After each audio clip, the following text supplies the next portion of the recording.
Canada અને Australia જવા ઈચ્છતા 39 લોકો સાથે છેતરપિંડી કરી 1.49 કરોડ પડાવી લેનાર ભેજબાજ સામે 13 મહિના પછી ગોત્રી પોલીસે કોર્ટના હુકમ પછી ગુનો દાખલ કર્યો છે.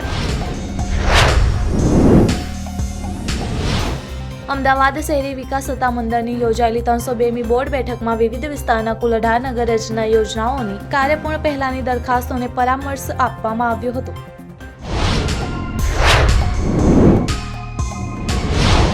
ખેડા જિલ્લાની 5 નગરપાલિકાઓ અને 2 તાલુકા પંચાયતની સામાન્ય ચૂંટણી માટે ફોર્મ ભરવાનો ગઈકાલે અંતિમ દિવસ હતો. ત્યારે શુક્રવારના દિવસ સુધી 5 નગરપાલિકાની 136 બેઠકો માટે અત્યાર સુધી 252 ઉમેદવારોએ ફોર્મ ભર્યા છે.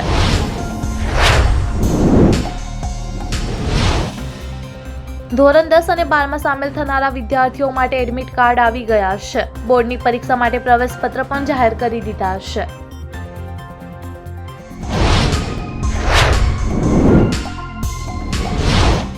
મધ્યપ્રદેશના ટીકમગઢમાંથી એક અનોખો કિસ્સો સામે આવ્યો છે. 2 દીકરા એ વાતને લડી પડ્યા કે પિતાના અંતિમ સંસ્કાર કોણ કરશે. નાનો દીકરો પિતાની સેવા કરવા બદલ તેમના અંતિમ સંસ્કાર કરવા માંગતો હતો.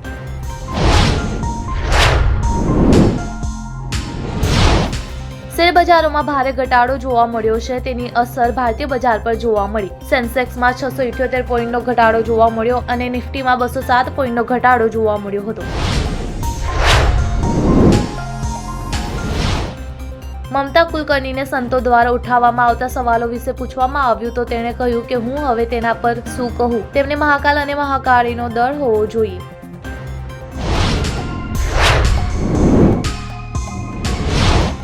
મહાકુંભમાં આજે વસંત પંચમીનું અમૃત સ્નાન ચાલી રહ્યું છે. લાખો સંતો અને ભક્તો ત્રિવેણીમાં ડૂબકી મારી રહ્યા છે. સવારે નિયત સમયે નાગા સાધુઓએ અમૃત સ્નાન કર્યું હતું.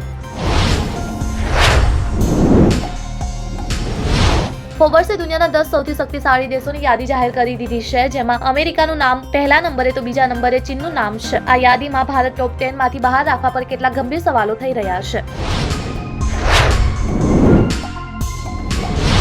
અમેરિકી પ્રમુખ ડોનાલ્ડ ટ્રમ્પ હવે દક્ષિણ આફ્રિકા પર નજર રાખી રહ્યા છે. ટ્રમ્પે દક્ષિણ આફ્રિકા પર અમુક વર્ગના લોકો સાથે ખૂબ જ અન્યાયી વર્તન કરવાનો આરોપ લગાવ્યો છે. તે આ માટે દેશને સખત પાઠ ભણાવવા માંગે છે.